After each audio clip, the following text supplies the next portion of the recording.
Ние улеваме да го видиме вечниот огин јанар така.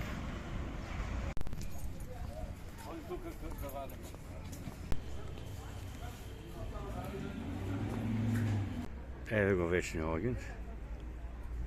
Од карпите што излева.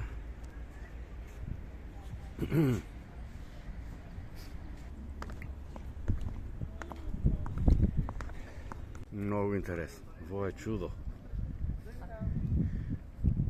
Голема желба ми е била да го посетам ова место на вечниот огин.